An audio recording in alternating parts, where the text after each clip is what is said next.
Hi there. My name is Jerry Lewis. I'm a motion designer and a Rive animator who goes by the Floridian Freak online. For the past week and a half, I have been creating a game entirely in Rive. This was for the RiveXContra Scripting Challenge, and it is my first time coding a game. We'll get into that. So first, I'd like to talk about the ideation / setup for the game. I went into this knowing I wanted to make a game, but not really much else. So the first thing I did was I hopped into Rive and I just roughed out a super simple version of the idea of the game. And that was when I landed on the arena survival gameplay with on-screen buttons. I had a number of elements that, at the time were just placeholders. They ended up becoming the primary enemies. But that's where they started to take place. At the end of that session, I'd left myself some notes on how the game could work and some directions for the design. After that, I hopped over to Infinity, and I know I said entirely in Rive, but I've wanted to play around with that new tool, but I used it to create the console and design it based off of, one of my childhood handhelds, which is the Game Boy Color. And, you could make that in Rive. There's nothing in the Infinity design that I couldn't do in Rive, and in fact, I actually had to redo some of it because the text did not transfer over. They weren't in Rive. From there, though, it just became about refining the idea a bit before we get into. So the file has 3 scripts in it, 1 for the gameplay and then 2 for the design. These 2 are what we're going to talk about first, as they cause some issues later on, mainly the blocky effect. And so at this point, I knew I wanted to have an 8/16-bit style to the gameplay that could stay flat and even at the top, even through the rotations of the character and the enemies as they moved. This, I figured, would be the perfect thing for scripting, given some of the stuff I had seen. Problem was, I didn't do enough research ahead of time and forgot about path scripts and try to make it an overlay using like a node script that would look at what was beneath it and pixelate it to achieve the effect that I wanted. And that just didn't work at all. But it did lead to the scan lines that sit over the screen, which is customizable, and we take those. That said, this does lead to one of my major critiques on the scripting agent, which we'll talk more about at the end. But this back and forth of the agent to get this and the next effect cost about $12 out of my pocket, which, isn't much, but it's something. If there was less back and forth of it trying the same thing that failed 2 prompts ago, I could have saved some money. And this gets far worse when we get into scripting the actual game. But first, the blocky effect. I'm really happy with how this turned out.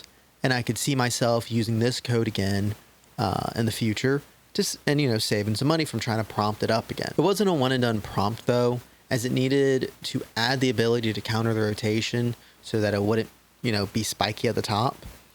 And it also had some issues with shapes that had overlapping paths, where it would try to jump from one path to another, causing a gouge in the design that should not have been there. But, from there, add a title and a game over screen, and then it's off too. With those 2 scripts, I had everything needed to start making the actual game. And oh boy, that was a rough time. The best way I can describe it is like talking to a bad client who halfway listens, but they're also the person you're commissioning. So here's the prompt that I started with. And this just didn't work, at all. The biggest fight of this whole thing, though, was getting the property panel working the way it should, and the AI agent retrying things that already failed. At one point, I had used roughly $10 worth of credits just to go back to the build that it started with. And I think now would be a good time to kind of talk about the cost, ignoring the global cost of AI and all that comes with it. This whole project cost me $56.70 of the $60 that I paid for credit. That means this game section took around $44. This was made worse by the fact that I only got the free 16 credits that you're supposed to get every month as I was writing the script for this video. Like this section right here, I went to go check it, how much I had spent, and I was like, oh, there it is, now that I'm done. Now, could I have gotten this coded for less? Maybe, but I don't know coding, and I've never had an AI agent code for me. I don't know how that back and forth should be done effectively. And, and a lot of people are going to be like that. They're going to be in this situation. So I think this should be noted how much it cost. With all that said, though, I could not have done this without scripting. And I know I couldn't have scripted it myself without the AI agent. Even more so within a week's time. And honestly, I got the entire game coded in a day. The rest of the week was dedicated to the design and troubleshooting and prep work for that day. And, does it work? Yeah. It works. But does it work perfectly? Hell no. But it does work. Okay, so some of my closing thoughts. First off, scripting is incredibly powerful and will allow for some amazing, amazing work. The AI agent, though, could be better, especially at not making the same mistakes. In my case, in particular, it kept trying to write the inputs as outputs throughout the process of getting the panel properties to work correctly.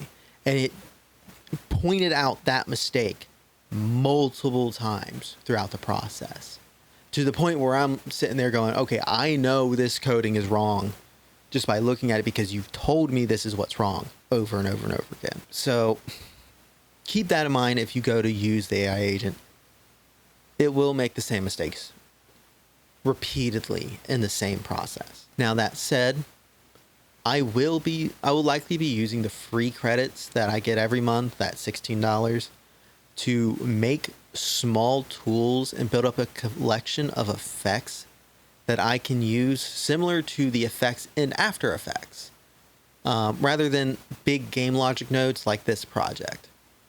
I think that would be the best use of your general free stuff. It's just to slowly build up a collection that you can maybe even like piece together multiple as it goes on, as you get more and more. So I would say, if you're interested in the Rive coding, that scripting, the AI agent, all that, and you have those free $16 credits that you get with your, every month, use it for something like that. Use it for like the block effect. Use it for the scan lines overlay. Just get a bunch of stuff like that and just, copy and paste that script into, Word documents or Google Docs, whatever, and just build up a collection. I think that is going to be the most powerful general use for this tool. Now, if you know coding, if you know Lua, and, or you're tasked to build, a game or an app or something, then this is going to make your life so much easier. And you can do crazy, amazing things like I've already seen on the RiveXContra challenge. So if you know that stuff, explore it. If you're like me, who, the background is motion design, and you how to do the nodes, and you know how to do the state machines, and you know how to do that stuff, but you don't know like full on coding, like hello world coding, learn. And until you learn, I would suggest keep it to smaller effects. But am I going to take my own advice? As long as I don't want to make another game. Because when this was done, when I had that final product in my hand on my phone, smiling ear to ear, just so happy that it was working, that everything fell into place. after, the day of back and forth with that AI agent. So do what you want. Have some fun with it. But those are my thoughts.